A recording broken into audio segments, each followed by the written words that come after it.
compliments of the season, everyone. I hope you guys had a fun Christmas, and I wish you all a Merry Christmas and a prosperous New Year in advance.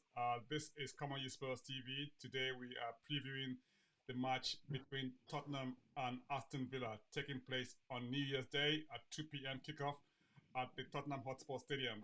With me today, I've got Chuma, I've got Zeus, and I've got Tokes.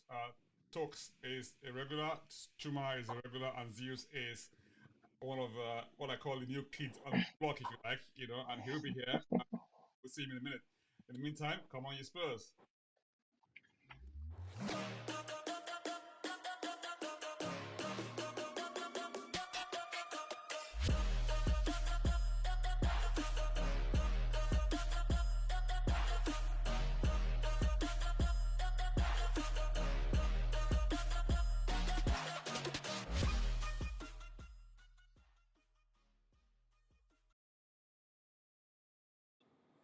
Welcome, everyone. Welcome to Come On You Spurs TV. If you're joining us for the first time, this is Come On You Spurs TV, everything Spurs. And we talk about it from a bit of a Nigerian perspective, but it's a global perspective.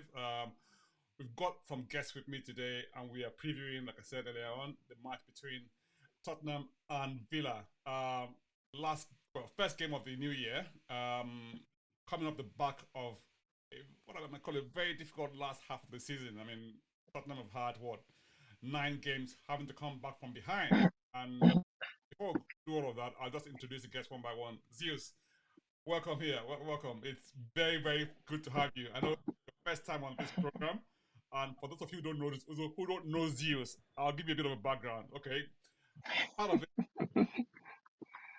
this, how this whole channel how this whole channel came about is we had a WhatsApp group which is basically Nigeria sports, basically, and basically folks from Nigerian origin or backgrounds speak about sports on that forum. And on that forum, you got basically what you might call 2 camps, or maybe 3 camps, if you like. The what I call the Messi camp, and what we call the Ronaldo camp, and then what we call the neutrals, right? Now, do you stand firmly in the Messi camp, right? Not just the Messi camp, he's also totally anti-Ronaldo. So, That's correct. how are you? Welcome here. How are you?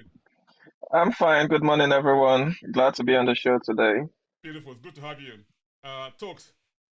Welcome once again. Thank you. Thank you, everybody. Nice to be on the show again today. Good. And Chuma. I mean, I don't know. Everyone knows Chuma already. Chuma is like an in-house guru.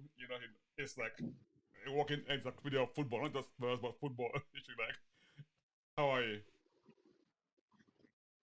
Right, very well. Season's greetings.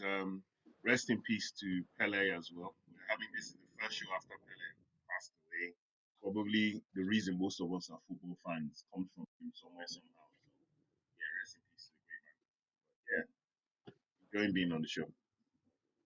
Fantastic. Thank you so much. And on the note of Pele, we extend our condolences to his family and friends and those who have been close to him in a personal capacity. From the football world, we're all grieving because Pele was just iconic. I mean, I don't know any player who has won 3 World Cups is probably alone in that stratosphere, if you like. Pele, rest in peace. Right, coming up to March against Villa. It's come up against. I mean, like I said earlier on, we had this sequence of matches where we've had to come from behind. In some of those matches we've lost. Most of them we've won, and we've drawn a few along the way. But overall, the overbearing, what I call perspective is no one's happy with that sort of events. Everyone's not pleased. If you do it once, okay, not bad. Twice, but 9 times on the trots, you have to come back from behind, and it hasn't been present. And there's been a lot of calls in the background for either for BV to back Conte, for Conte to sign a new contract. New contract has all sorts of conditionalities on it. I mean, everyone's saying, "Oh, he's gonna go." oh no, he's not gonna go, he's committed to it, or he's getting paid enough, all sorts of stuff behind. We're gonna take it one by one, right? So let's just start. I mean, what do you think is responsible for Spurs not starting very brightly? I know it's a question, but Conte hasn't been able to answer that question himself because he was asked that question post match against in fact after every match. That's been like the standard question these days, and he hasn't been able to find what you might call a satisfactory answer, if you like. Even the players themselves seem to be befuddled. I mean, I don't know, Zeus. I mean, the gods may have the perfect answer. Well, the what I see is you have a lot of players who are not fit to be in the team. There's a lot of mismatch, average players in the squad. So if you have the good ones, you have few good players, and you have a lot of bad players, there is no way they can help the good ones to excel. That's just it. That's a very strong opening point. You know, we have a bunch of average players and a couple of good ones, right? So, if you let's just have a quick look at the slide and say, okay, fine. So you're saying that it's down to the quality of the players, right? Yeah, sure. Okay, we'll come to that. Hold that thought for a minute. Talks, you want to say something? Yes, I agree with Zeus. But having said that, even no matter how average you are, you shouldn't consistently, on a week to week basis, drop 2 goals or 1 goal before you start playing, no matter how average you are. For goodness sake, you're collecting very decent salary. I think what it is they just lose concentration and then confidence in the first half, and they need a trigger to start playing. I really don't know why that, because it wasn't like that last season. It wasn't like that towards the end of last season. So how that crept in the last 9 games, I really can't. I don't understand it myself. But I agree with Zeus. That's all part. It's a lot of little things building up to this one big issue that we have now. So yes, it's a puzzle. Okay. Talks, Chumarala. What are your thoughts? I've agreed with both gentlemen before in terms of like I know Spurs has an average squad that has good players, very very good players. Two of two also you can put in the world class bracket.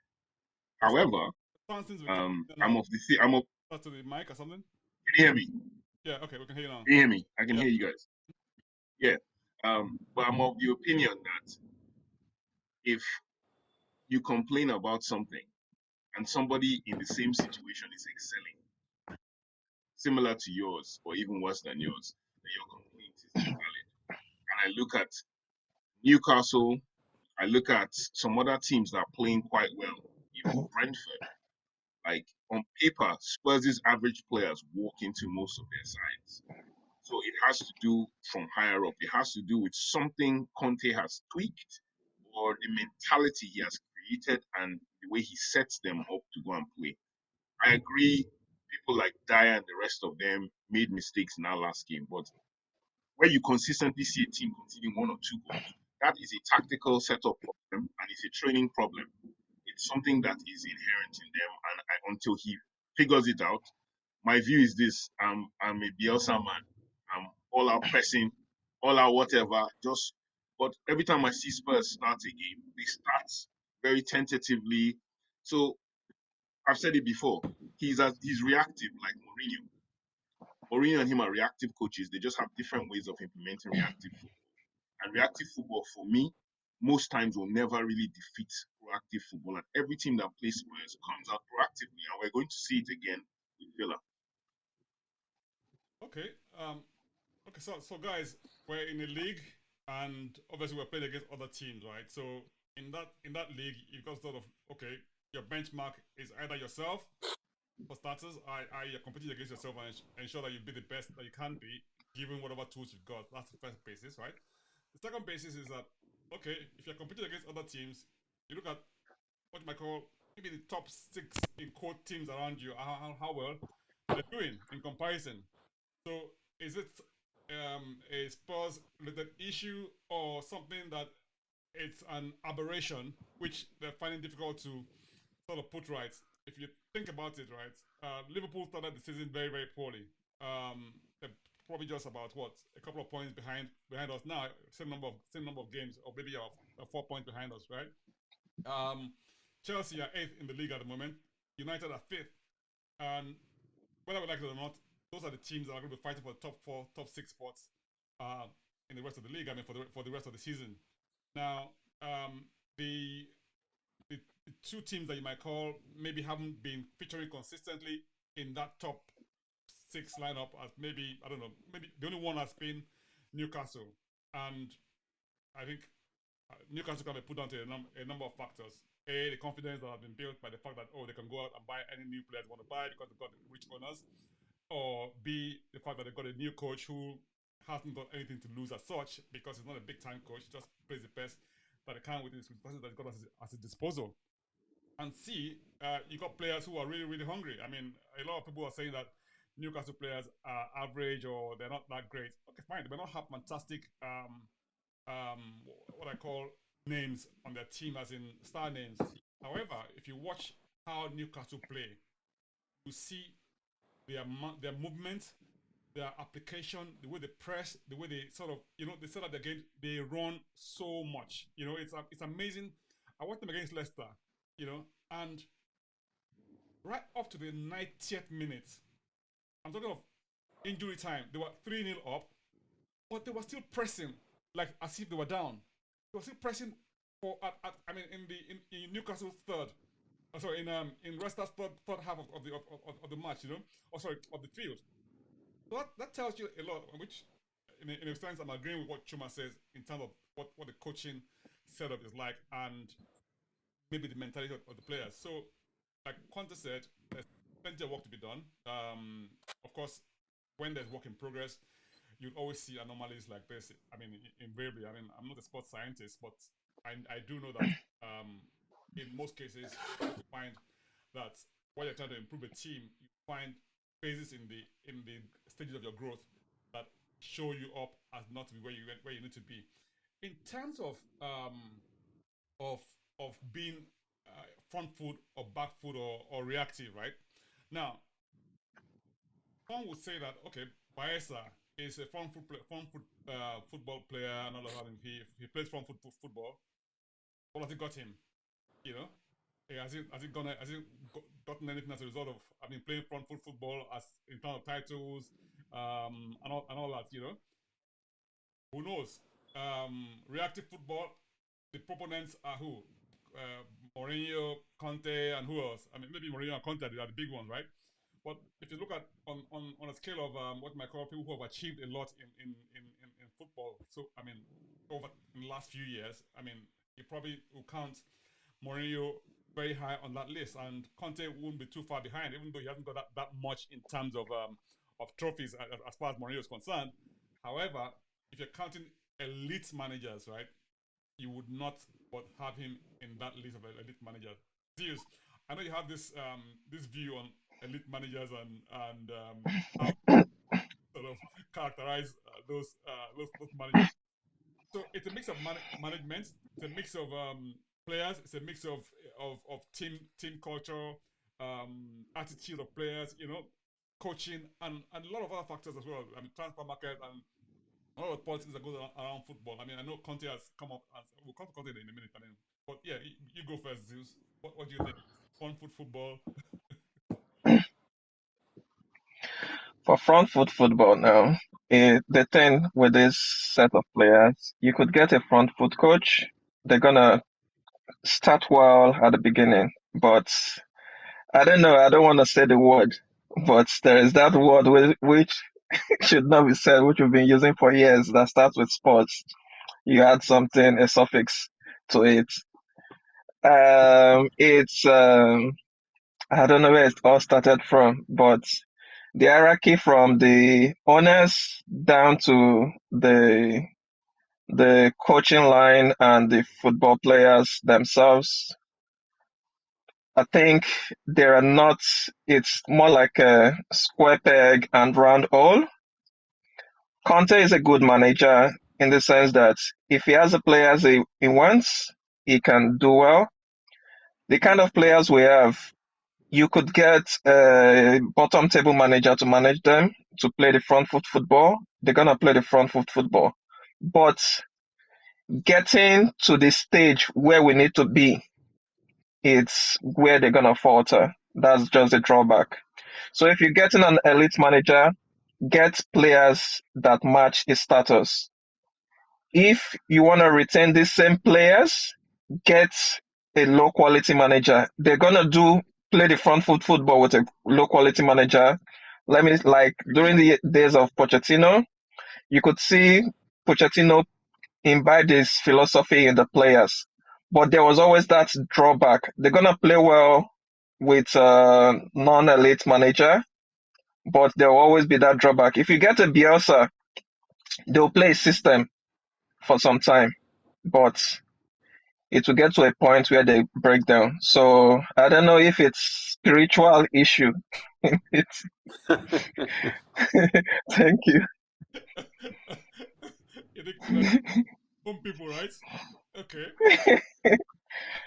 It's beyond normal. It's supernatural now. That is so funny. Tokes, you have a view on this one? Yes. Honestly, the whole thing, as Zeus said, is really confusing. But Conte needs to be backed. That's my simple answer.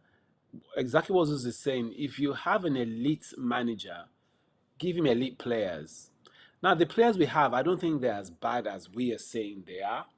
But at some point, they seem to drop off. Is it concentration or willingness to learn the next step forward? I don't know. But if Conte wants to play the kind of football he wants, I'm praying that Levy gives him the players or the tools to be able to do what he wants. Otherwise, we'll keep going around in circle. I think where we are right now, the shortest answer is to give Conte what he wants. Otherwise, we just start again from 10 years ago. That's where we're going to go. Okay. Talking of players, I mean, it might be a good time to have a look at the lineup. I mean, and see what we'll expect. I mean, in the match against Villa. I mean, I don't agree that we have average players. I think most of our players are quite good. A lot of them maybe may not get into other teams, but I know that at least 5. You would not agree that our players are poor. Hold on, Why? let me finish my point, and then Can Emerson play for Chelsea, Liverpool, Man City? Let me finish. Hold on 1 second, right? Can Sanchez? No, I don't want you to finish. Can Sanchez play for those clubs? Okay, all right. Maguire will bench Dyer, and Maguire is not even good. Right. Okay. And who else? So are you not saying Sessegnon is going to play? That tells you a lot. That tells you a lot. We're linked to Maguire. That tells you everything. So no, that must be a the joke. back line, Loris is out of touch.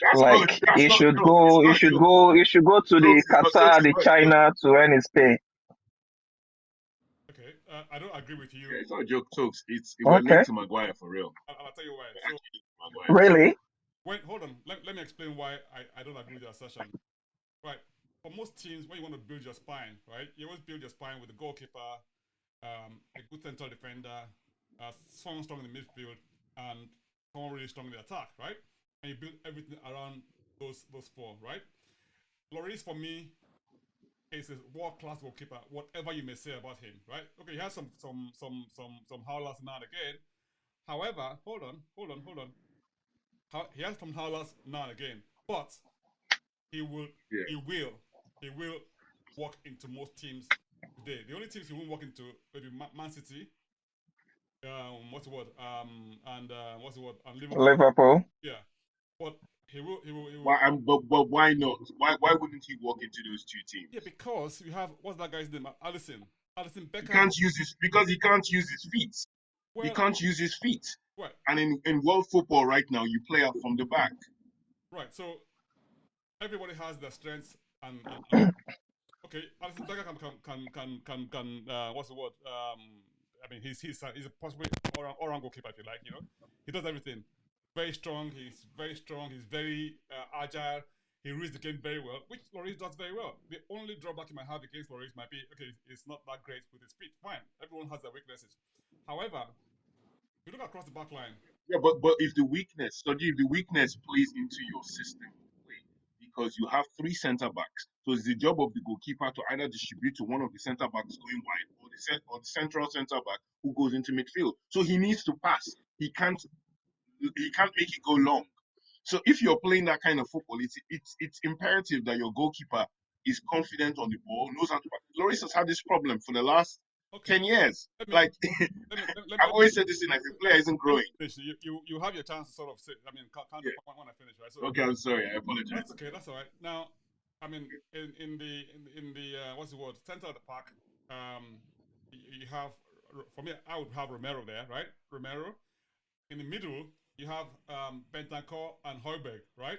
And up front, you have Kane and Son.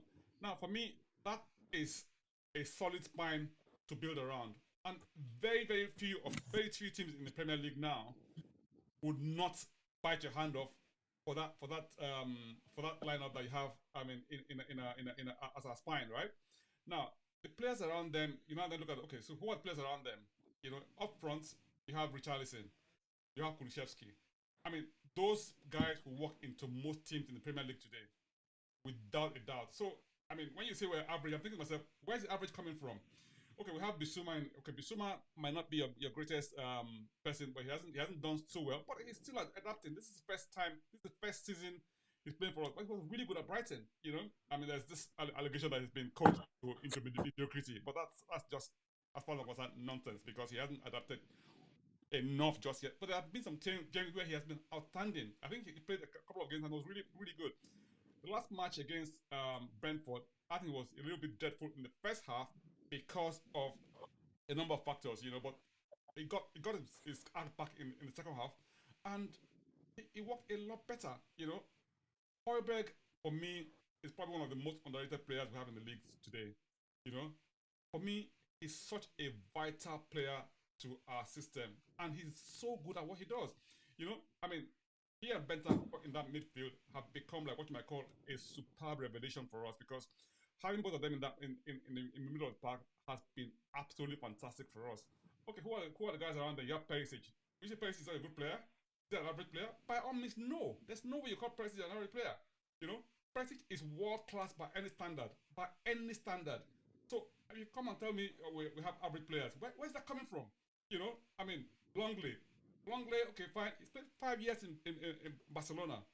I mean, look at the quality of the crosses he put in the last match, and that's only just the beginning. For me, I think it's probably down to us settling down a little bit more. I know we've had this. I mean, last season we came out fourth in the end, right? After a bad spell. I think we're going to go through this bad spell. If you look at all of this bad spell that we had, whereby we're coming from behind, where are we in the league? We're still fourth. Okay, fourth is not a title. I mean, but hey, we are still fourth. Despite the Newcastle's really doing so fantastic and really well, they're only 3 points ahead of us. I mean, so I always say everything is about perspective. It's always good to see. And you had a post up on your profile this morning, Chuma, where you said the grass is green on the other side, right? The grass is only green when you water it. And we can be negative as much as we like about our football, about our team, and all that stuff, right? That's funny. If you look at our transfer spending in this last window, when Conte has been there, and since Conte has been there, I think we've been getting quality players. Okay, you might say, okay, Emerson is not the most fantastic player. Of course, it's not. I mean, we all agree about that. But is Emerson the only player in the team? Of course not. We have players across the whole team who are equally as good. I mean, who are much better than Emerson and are very good in the positions that they play. Would you swap Perisic for anybody? Maybe for someone younger. Okay, the backup he has, I think for us, our squad issue is this, right? When the top players are not playing, if you like, when I say the top players are not playing, right? But you see, when you look at our bench, you might think, oh, it's not so great. But that's only when all of our players are not fit. When everyone is fit, we have a really strong bench. You know, when everyone is fit, think about it, right? If you have, okay, no, hold on. If you have our regular 11, we're going to talk about the team in a minute. Okay, this is what we had last in the last match, right? And why do we have this lineup? Let me have a look and see. I'll bring it up in a minute, right? So this is what we had in the last match, right? Foster in goal. We had Longley, we had Dare, and Tanganga, right? Now that was a back three. So from a criticism perspective, some say, oh, Dare has it's not that great. I actually think that this season, apart from one or two situations whereby he lost concentration or something happened, he has been really good for us. You know, he's been immense, if you like. You know, but you might not like him, but look, he has been effective so far for us this season. Now, where was Tanganga playing? Because Romero was not available, and Romero. and who else was not available? What's the word? He wanted to play him. I guess that was his own way of trying what I call squad rotation. Now, you know, it's this crazy thing whereby if Conte plays the same thing week in week out, they think, oh, he doesn't rotate. Okay, it's bottom of Laganga. He didn't do that well in his match. So what do you want your man to do? So Yeah. But Soji Sanchez came on and was better than Tanganga. Do you agree? what did you say? Sanchez came on and was better. Sanchez came on and was better than Tanganga. Do you agree to that? Of course. That's you see, this is where So if and we are saying Sanchez isn't a good player. So if Sanchez is better than the guy who played, that means both of them are not good. well, it's a very easy way to summarize the situation, right? Good is relative. Against what match were you playing? When No. And when I'm saying good, I don't mean they're not good footballers. when I mean Tangara came they on are for the not good match, for what Conte wants to do. again, I beg your pardon? I said I said they are not good for what Conte wants to do. when Sanchez came on for against Brentford, he did very well. He was very effective. So Against who? Sorry.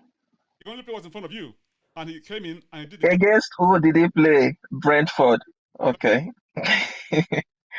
Will it be very effective against a Liverpool or a Manchester City? Well, good. It's a good question you say. It's a good thing you say that. But Brentford, this same Brentford you are talking about, Brentford Beat Man City. at home. Yeah, fine. They beat Man City. But But will you see them tomorrow and say Brentford is going to beat Man City again? well, it's not That's the point. point. The point is that you play with the team that you have on the day. You know, Brentford went to West Ham yesterday. They beat West Ham 2 home. You know, West Ham are not probably not the best in the world, but you only beat what's in front of you. So and like I said, football is not mathematics. Anyway, so you were saying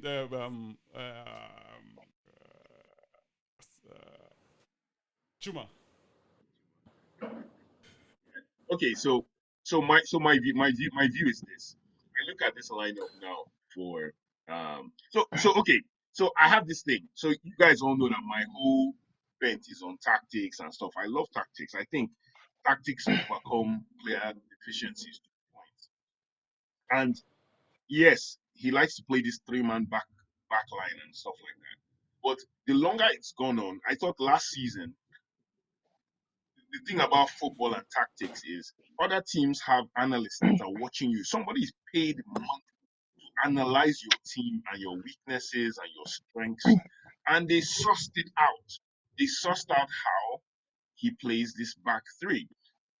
Lately, I've observed that all the teams that are doing well in the league right now, from one to seven, outside of Spurs, the ones that are doing very well are all playing 4-3-3 or 4-2-3-1 that breaks into a 4-3-3. They're playing a back four, and the three in their midfield works. And I'm looking at players like Bissouma, Bentancur, Højbjerg. They would flourish in something like that, but he can't play it because he's stuck on this back three thing. And because he's playing the back three, and he has a player like Dyer, who, for me, I told you before, and I've said it on the platform several times. the best thing that Pochettino did for Dyer was turn him into a midfield player. He's a better defensive midfield player that doesn't do anything, no frills, no skills, just get the ball moving. He was better at that than going centre back. But centre back was better for him than playing in a back four, as we've seen. So for me, I still have him. I'll have him as a substitute defensive midfielder if I had Spurs and we're playing any system. I wouldn't play him in the back three. I would have gone out and bought myself a central back. And that's what I think they need to address right now. They need to get someone in the center of that defense that is better than Dyer, in my opinion, that can bring the ball out. But they already got him Langley on loan. Yeah, no, Langley to me is better than him in the center. Do you understand? I've watched Langley is nothing. They are all meant for somewhere else, not for Spurs. If he doesn't have the responsibility of chasing. Langley has just good ball movement, nothing else. But for defensive duties, I can't count on Langley. Yes. Yeah, but that's the central centre back in the three. I believe Dyer is a better defender than Langley, but just that Langley is a better ball mover compared to Dyer. But it still goes down to the mismatch we're having in the team. Players are performing roles which they are not supposed to perform. So what would you change if you had Conte's? I would change Levy. I would change the management. The board needs to go. One, it's been 20 plus years of coming back to the same issue of back the manager. If they had backed Pochettino, wouldn't have gone down to Mourinho. If they had backed Mourinho, wouldn't have gone down to Nuno. Nuno was the worst of all. Now we're at Conte and we're still on what's the word you guys use on the platform of balancing the books. Football has gone past balancing books. Management invest in the squad. If you look at all other clubs, you see that it's just Spurs that are spending what they sell. The board is not injecting their own money into the football side of the game, of the club. They're only investing in properties and what doesn't concern what brings viewership to the club. So they should inject their own money. People pay to go watch, they'll go pay to go watch the players, not what if they are investing in any property. We have billionaire owners, so what's holding them backwards from investing in the football side of the game? Okay, I love that line of thought, and I think from my own perspective, I think nothing could be more flawed than what you just said, that they shouldn't look at balancing the books, just spend money as they please. It just cannot work in the real world. Even Man City, that with all the money they have, right? They have two things to think about, right? You have to think about fair play, right? You have to think about of course, you have to think about salaries. If you think about even with what's his name, Haaland, right? The only he was able to go through, one of the major reasons was the salary. I would say the transfer fee was next to nothing in comparison to what City normally pay, but the salary fee. Yeah. Now, a lot of players would. The only reason we can't attract some of players that like the big names is the fact of our ability to play the same salaries as those other teams, right? Now, look at us now. Look at us. Sorry, can I cut you? Please. We can. The thing is, Tottenham as a club, the scout, I think before these big clubs see these players, they are always going for these players. But Levy is the drawback. Let me bring you the Grealish issue. We were in for Grealish and there was this dilly-dallying from Levy. How can you be bidding for Grealish exchange on normal and £3 million? Man City just went straight. But the thing is, if we had gotten Grealish at 25 million, there would have been profit if you wanted to sell him on for a player like Grealish. But when you go to get the likes of Nkodu, Inje for cheap, how do you sell them on? They become tied to the club, just the way Sanchez is tied to the club, just the way Emerson is tied to the club now. How do you move them on? Ndombele. That's the issue. So, she wants to say something. Sorry. However, I go against your Sanchez because I've always said this. If a certain player was really good, Sanchez, no. Sanchez was 40 million, right? Okay, Sanchez I was agree wanted by Sanchez was what? 40. Restream. Which you understand what Sanchez? Yeah, I agree with Inji and Nkudu. I give you that 100% because I watched them in France. I didn't understand why Spurs would be buying Inji and Nkudu. And when I saw the list that the scouts prepared, it was Daniel Levy that did it. But now under Fabio Paratici and all that, there's a different kind of blend. He too is doing the same thing. So from what I gather, this is what I heard yesterday. Spurs have 30 million pounds for January. 30. 30. What will 30 million pounds? I am not joking. 30 million Just pounds for tell me January. you're So joking. now I'm serious. They're trying to offload. With And that's why 30 I say I'm million on won't loan even to Real get Madrid. People you think I'm joking. I'm on loan to Real Madrid um, from this show. I'm on loan. But it is what it is. It's 30 million pounds. So they're looking for loan to buys. They're looking for loan to buys, but they also need to move players as well. So 30 million pounds, that's what I'm hearing, and it's consistent across certain platforms for people in the know. It's 30 million pounds in January. What are you going to do with 30 million pounds? And you want to well, buy a that's the right wing issue. back, The you want to buy a management. central defender. But I just don't think they should put their own money. That's my problem. I think it's always been sell yourself to a sugar nation or a sugar investment consortium. That's always been my view. I want a sugar daddy nation or a consortium to come and get Spurs. That's mine. So what do you think is Not stopping the them from shape putting their own money? because it's a business. They're running it as a business. If you run it as a business, Yeah, anybody who's but ever if you run a need more business for the profit past in a business, you are supposed to inject funds into it, not so? no, you inject no. You inject funds only when you have qualified what your return on investment will be. That's how you invest money. You just don't throw money into a business. You've already scaled the business. They've scaled Spurs. They know how much they can get if they put this. They know how much they can get if they do this. And it's lunacy for them to throw in. If I have um Lewis is what? He's worth 5-6 billion. He should take 1 billion of his 6 billion to throw into Spurs because he's a charitable man. He made that 6 billion being a very, very tiny businessman. I wouldn't take half my personal fortune, but I'm looking for investment. His investors or his board guys are doing the same thing. They want the best for the club, but they want to run it as a business. Like you said, football is no longer a business; it's a toy. Football is the new horses. If you lived in the UK in the 80s and all, the Arabs had all the best horses. They were racing against the Queen because it was their toy. Now football clubs are their toy. These guys can pump in hundreds of millions. You'll still get return on investment, but they can still pump more. So that's what we need. Spurs just need a very, very benevolent capitalist owner. That's mine. Look, you want to say Okay, something? so in the meantime, before we get that, what do we do? Well, so here it is, right? So, That's why we are where we are now. That's all we are. That's where we are. We're so going to be in this I think thing. I And think I said to Zeus's point that we need a smaller manager. Remember when we were saying we're looking for managers? The ones I pointed out are people that could do the job without committing suicide, like Eddie Howe, Potter, and the rest of them. I said those are the guys that manage Spurs because if you're not going to blow big boy money, you just want to put yourself in a place to sell.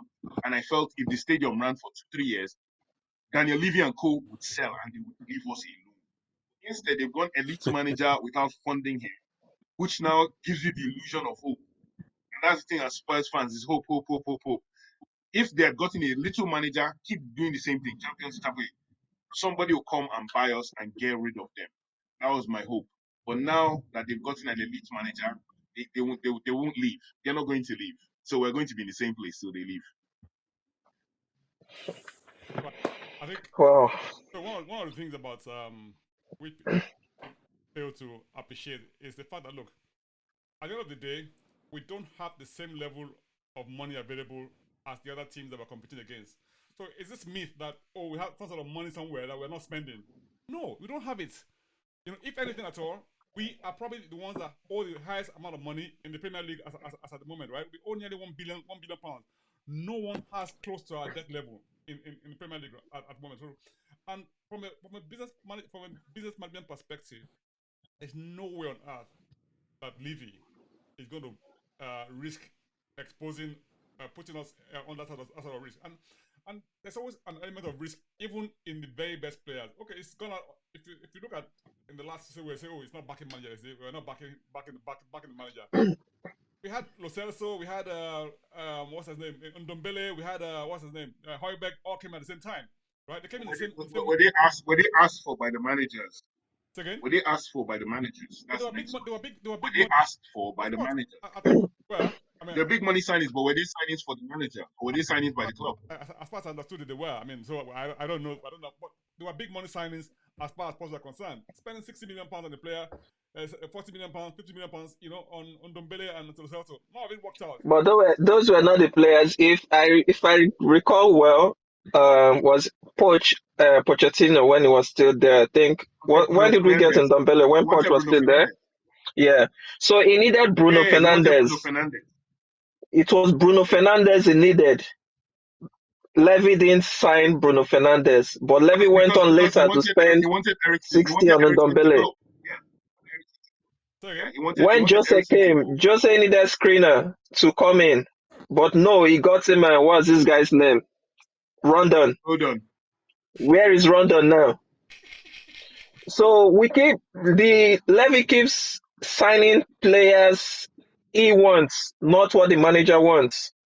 In the end, they don't do well for the manager. So that's the issue. But I think since he has taken his hands off and Paratici came in, there's been fresh air a little. But I think Levy still does some tricks behind doors. Right. So as it is now, we have plenty of what I call a lot of dissatisfaction among the fan base as to how the team is being managed and how it's being run. And of course, the whole thing boils. I mean, what the results are. If the results are good on the pitch, no one gives a toss. You know, if we keep winning, that's true. You know, if we keep winning, nobody cares. You know, just. But now we're not winning, so we're not sacrificial lambs, which we just have to be humble and all that. No. Which then brings me to our predicted lineup for New Year's Day game. I mean, let's just look at that very quickly based on what we have got available. Yeah, very quickly. Very quickly. So, Talks, what do you reckon? In goal, Lloris or who? I think Lloris will be back. Okay, Lloris will be back. Okay, let's just have 3 centre backs as always. Again? Hopefully, Romero will be back. Hopefully, fingers crossed. Romero is back. Okay, Romero, Dians, and Lenglet. That's what I think he'll go with. Right, so we're going to play 3 at the back. Is that what you're saying? Oh, yeah, he doesn't play anything else. Oh, you always. So keeper in goal, Lloris. Everyone agrees on that, right? Is that right? Yeah, Lloris will come in, go, I think. Okay, and then my own back line, I think, will be Davis, Dyer, and if Romero is back. What? David is not around? Romero. Yeah, I agree. No, Romero is so back. I think he's gonna play. I think he's gonna play Romero, Dyer, Davis. Romero, Dyer, Davis. That's what you pick for the lineup, right? Yeah. Let's have it. Okay. At least Davis is steady. If anything, he's steady. That's another clown in the team. He plays Davis against very English teams. So any English kind of team that uses physicality a bit, I think puts Davis in. Then Europe and teams are more Longley for whatever reason. So I actually think Davis will probably be, if you're going to have what I call awards for performance this season, I would probably put Davis as one of the most improved players we had in the team. Okay. Use Bex stiffer because over the last 2-3 years, I've been proved right about everything I said about Davis to him. That look, no manager will You get say to you have Davis. improved, right? Not one of them because he's a I've soldier. told you that Davis Yes, is he's a not soldier. sports standard. Whether he improves or not, it's not my issue. I He is told you not that. sports standard. I told you that. How can a Every player like manager that Davis has be come 10 years in this club? 10 good years. And it's at his 10th year is because playing world-class playing better managers than like other years. Mourinho loved him. Because Huh. world-class managers like Mourinho loved him. Conte loves him. I told you before, I put it on the group. Conte tried to buy him twice when he was at Chelsea. Why would you want to buy Davies? He's a soldier. Who knows? You need a soldier. You need one of those soldier players in your club. There are loads of teams that have them. Okay. We keep on managing players. 10 years at the club, Davis. And he's There's in his nothing wrong 10th with year. We Davies are at the even club. saying Just like you he's needed to buy trying well. somebody else. No, you need Davies at the club, but you needed to buy a Bastoni. If you had a Bastoni, you wouldn't be complaining about Davies because you know Davies would come in to do a job. Okay. So the problem isn't Davies. The problem is you wanted a more elite player ahead of him. That's not a problem. He's a squad guy. Like I say, he's a soldier. He's a squad soldier. Those are people you have. When your best player is out, you bring them in and they won't let you down. So Okay. So that's the back I line. have a feeling Emerson is going to play. I just have that feeling. oh god. No, I think Doherty's done very well. I don't think Emerson's coming back. Emerson is going to be sold this January or sent on loan. That's my view. Emerson is gone. I hope so, but I just have a feeling Emerson is going to play tomorrow. Okay, but if you look at the last, So who are you putting in right wing back? Play the right wing back role. I thought he did quite well last match. Well, he's doing very well since the friendlies. He's been excellent in the friendlies. Yeah. I think Doherty has won his shirt back. So I think we're gonna go with Doherty in that. Yeah, is that right? Yeah, with performance-wise, Duarte should be there. But Conte's choice, I feel Emerson is gonna come in. So just put Duarte as selection, but I just have the feeling Conte would return back to his default settings and take Emerson. You know, we don't know what will happen. This Tokes, what's happening to you? You need to come back in. Okay. So next to Doherty is Bissouma Højbjerg. Yeah, Bissouma, I agree. Bissouma Højbjerg? Yeah. That's what we have. We don't have Bentancur. Oh, Bentancur is not back. No. They've not done it. They've not done it. Have they done the scan? I think they've not done it yet. No. It's supposed to be today on Monday. Oh, okay. So Bentancur needs a scan to know how long he's gonna be out for. So we have Højbjerg and Bissouma.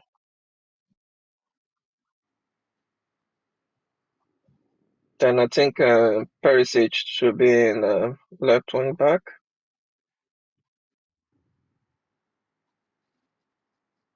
Perisic and the left wing back, right? Yeah. Have a look. Okay. And front three? The usual, the three musketeers: Son, Kane, Romero, Kulusevski. Right.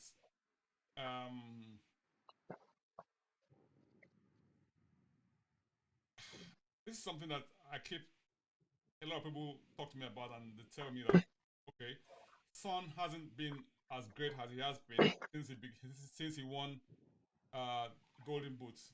What's going on? Tokes, what do you reckon is going on here? Tokes, you need to come back. I think you are for some reason you haven't come in. What's going on? You need to come in. You're still outside of the green. You're still outside of the. Do you want to log out and log back in?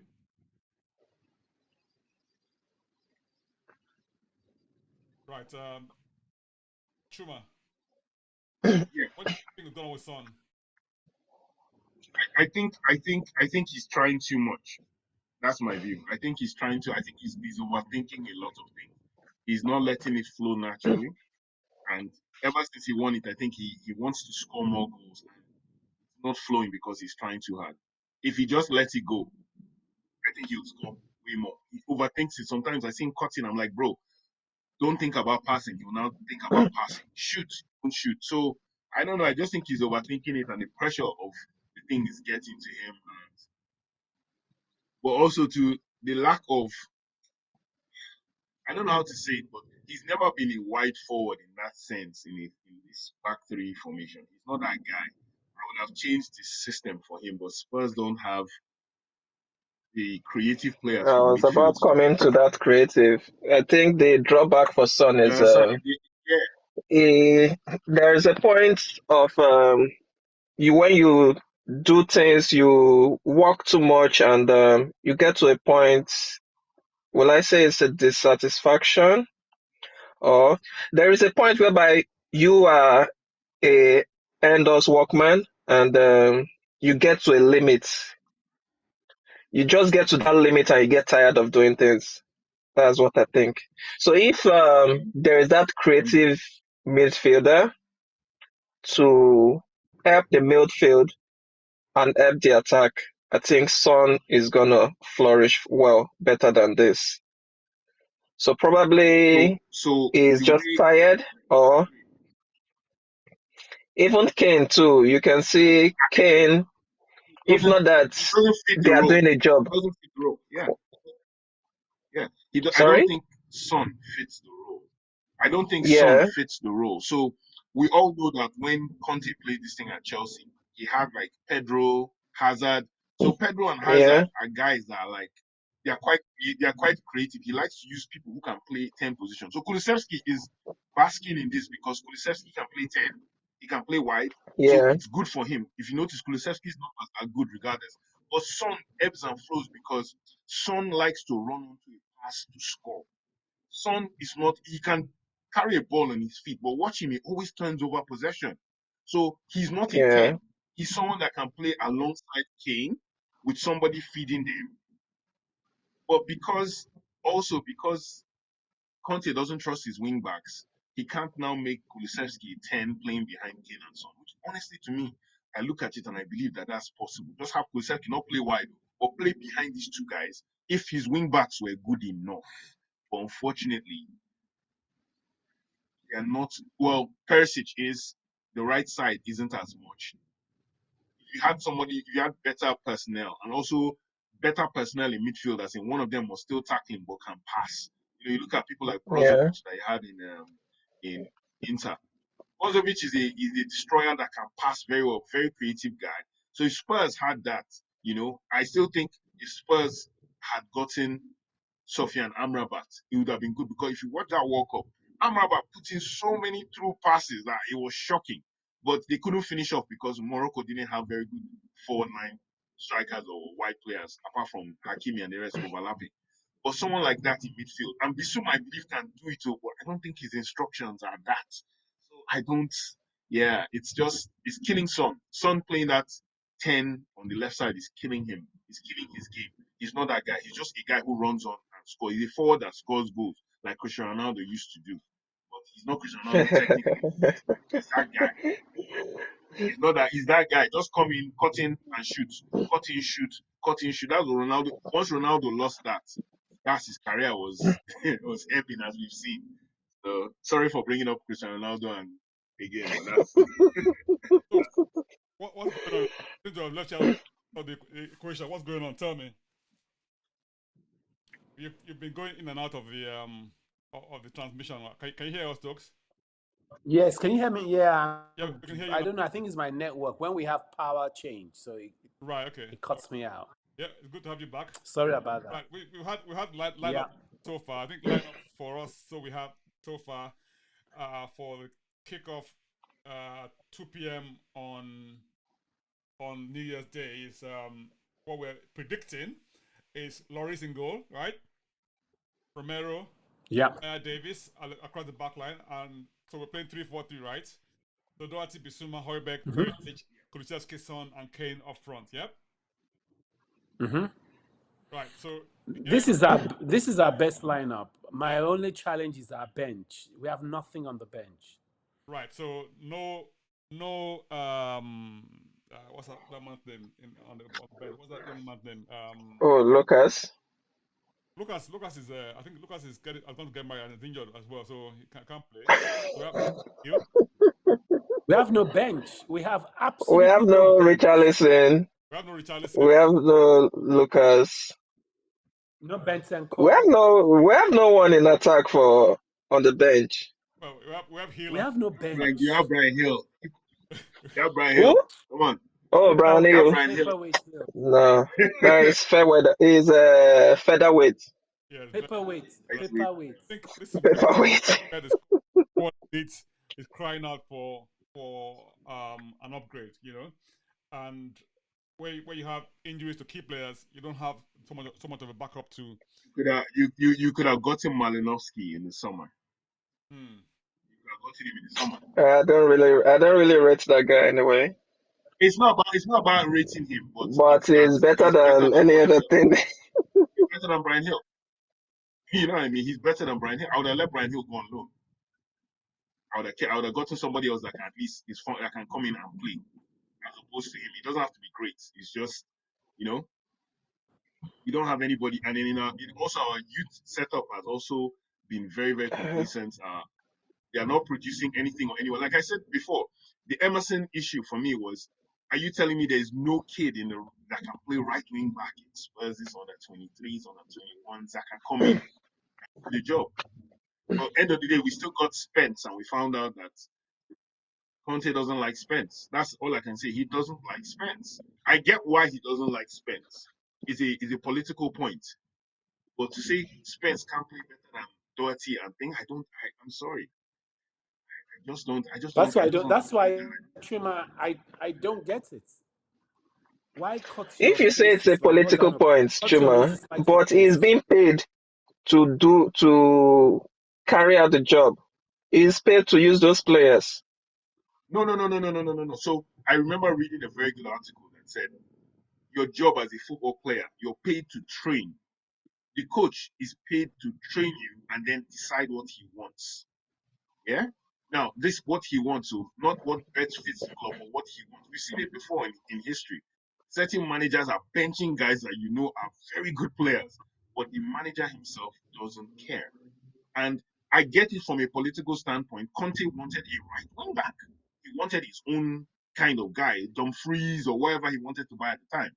And Spurs probably promised him that and didn't get him that. And instead, they got Spence, who, for me, is a great investment. I've seen that boy play live. I think he's very, very good, but he's not elite. And Conte said, I will make an example of this boy without, and he hasn't played it. You cannot tell me that Emerson is better. Can I come in, Chuma? Yeah, Chuma, go ahead. You see that Conte decision to make an example of Spence is backfiring on Conte. It's a wrong decision in a way. Yes, sometimes you have to know when the game is up that, okay, this tantrum that I threw for 6 months hasn't worked. What the hell? Okay, give him a shot. It hasn't worked. And you know Levy. Levy is not going to budge. Levy is not somebody you throw a tantrum on and you say, oh, my elite manager is annoyed. All right, then let's go and find you a right wing back. It won't. So Conte is making a huge mistake, throwing a tantrum over the purchase of Spence. He needs to try Spence because we have nobody else there. Absolutely nobody. So that's my take on that. Okay, this is ComeonyespursTV. If you're here for the first time, leave your comments below and subscribe to our channel and like us as well. Zeus, it's great to have you. Thank you. Predictions. What do we reckon? Scott? Villa scores first. We go behind. What? What? Are we going to go behind? Come back or Villa scores first? Well, it's if I go with my mindset, I see a draw. But being, I think, New Year's Day fixtures have been favorable for Tottenham, Right? which is Tottenham is gonna win. But having what's his name, Unai, it's I know Aston Villa they're gonna score. That's certain. Maybe not certain, but I think they're gonna score. And Unai is a very good manager, tactical also.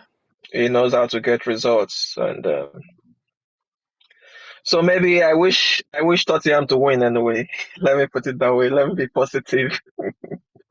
Honestly, it's a This draw. I'm gonna predict. is So positive. Zeus going for a draw. Oh, great. Oh my. no, I'm not going for a draw. I said I foresee a draw, but there are several factors that says Spurs will win. New Year Day factor and all. So So because we've had I'm in between, sitting on the fence. Let me watch them play. all right. So this is you sitting on the fence, right? Is this Zeus sitting on the fence? Let's see what you look like sitting on. Yeah. This is what Zeus look like sitting on. Okay. Talks. What do you reckon? Honestly, I'm not gonna go with my head with this game. If I go with my head, you won't like it. So I'm gonna go with my heart. Now I'm not gonna go with my head. I'm gonna piggyback on Zeus on our usual. We usually do well on New Year's Day, and the fact that somebody like Kulusevski came out and said, "Guys, we can't continue doing this." He came up openly and he criticized the team. So I think there might be a reaction tomorrow. I'm praying, and I'll go for a Spurs win, but 1 goal difference. That's cool. Chuma. Well, I agree. I agree with what my two learned gentlemen have said before me. There's only one learned one among them. Villa is one of those teams that Leonard. no. Yeah. One is a very learned gentleman. The other is learned. One is very learned. So Villa, Very learned in football. Villa are one of those teams. Yeah, Villa are one of those teams that like in Nigerian pidgin language, they say, they play Maja football. They can Maja and they score two. Danny Ings will pop. But Spurs will end up beating them. So I see the same thing happening, that they are really going to come out very strong. And Unai Emery, like Zeus said, is very, very tactical. But I don't know. Villa are one of those teams that Spurs turn it on against Villa most times, even when they score. So I see something.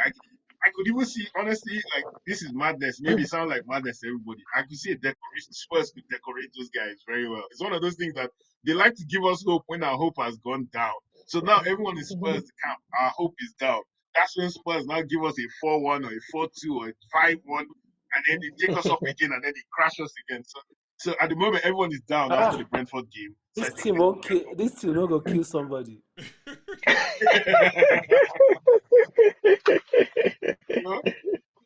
you know, it's one of those. That's what we I do. think That's our life. I So think I think Tottenham I fans see a win. are the most loyal fans. They are the most loyal. Like it's No, it's that's what really that's difficult Certainly. what to keeps us switch unbeaten. allegiance. It's really No, difficult. that's what. If not, No, but if you huh? notice it now, I'll tell you this one. I'll tell you this. I work with some guys that are like Spurs fans. I work around with some. Most of their children are not Spurs fans. Most of their kids are. They're like, man, like look at all of them. They start supporting 80s, 90s, but their children are not going near. Their children are all decamping to Chelsea or City, or they just can't do it. So it's I don't know how many Yeah, generationally how many people still be Spurs fans. all right, I love the analysis, and I mean, of course, I mean, everyone's like has a bit of trepidation because of our form. We're not doing that great in terms of well, not as in terms of actual results. But when we turn it on, we can beat any team clearly because it's been shown that when we get going, I mean, it's clear that as clear as it that we really go for it. Like you said, Villa are one of those teams that they score a lot of goals as well. They've got this really vibrant attack as well. And but traditionally we do very well against them. And like you said, it's almost like as if they have this I don't know. I we have a hood over them as well. It's like anytime we play them, we play really well. We play really well and score a lot of goals when we play them. I don't see this going to be any different. Considering where we are and the fact that we really need to put up a performance. We're due a performance. And that's off. So I think hopefully we'll get that in this match. My prediction, I'll be a little bit less positive. I'll go for a two a 2-0. My usual, I'll go for a 2-0. Spurs. 2-0. No, it's Aston Villa will score, so don't That's very predict 2-0. positive. 2-0. Spurs That's not very, very considering, positive not still. conceding. Yeah, Loris That's will not 2-0. major. Villa will surely score. There's no two ways about that. So With Dyer's missed kicks.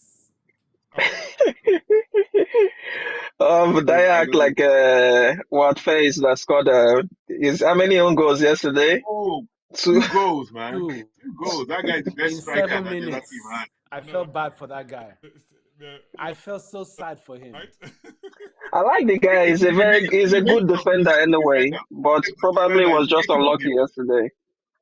He's the making of It the was boy. just I think that hard will make luck. I've never seen that kind of hard luck. Yeah, no. The guy is good. He's good in terms of defensive duties. The guy is good and playing the ball. He's a Belgian. Belgium. I don't know. They tend to have good players. Like I like the guy. Anyway. If we can sign him, fine. I like that. For Longley. No way. He should go back. He should go back. We shouldn't sign player. If it's not Frankie de Jong, then we shouldn't sign any player from Barcelona again. Yeah, if it's not Frankie, then we shouldn't sign any player from Barcelona. Right. Chuma, are you saying now that all we have in January is 30 million? Well, it's a rumor, That is the word. As in cash. But we know you don't need cash to do deals because Paratici proved it by going to like okay, right now if you want to get João Felix from Atletico Madrid, it's going to cost you £8 million loan fee. You have to cover half his wages and then option to buy. So you can do that kind of deal. You can get a Joao Felix, but a lot of teams can't justify the wage. It's the wages that is the problem. So the wages are not the transfer kitty. That's just the upfront money. And Paratici can find a way to get around that money. But it's the wages.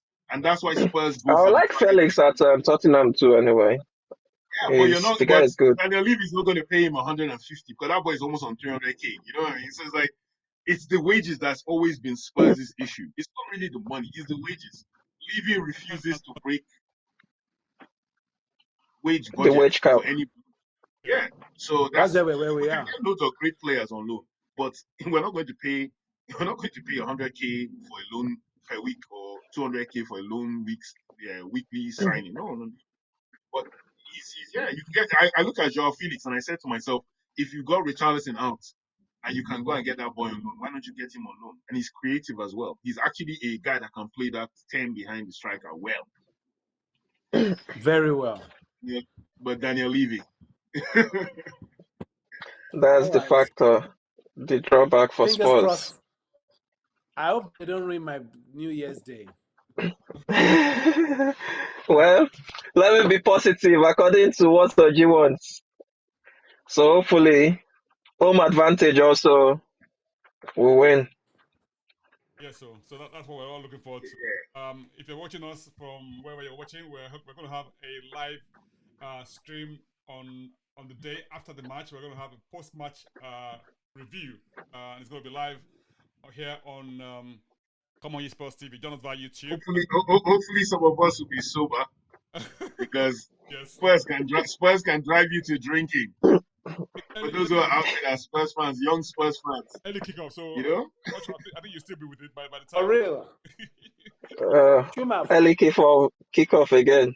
Yeah, so it's 4:30. I think 4:45 p.m.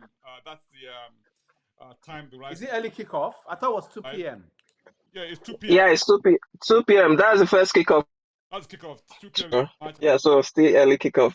Post analysis is 4:45 p.m. GMT. So join us then, and we look forward to seeing you guys. Thank you very much for joining us today. It's been Thank absolute you. Zeus. It's been fantastic having you. Great debut. And I'll try to be consistent on the show. oh, you've been top notch. That'd be nice. No problem.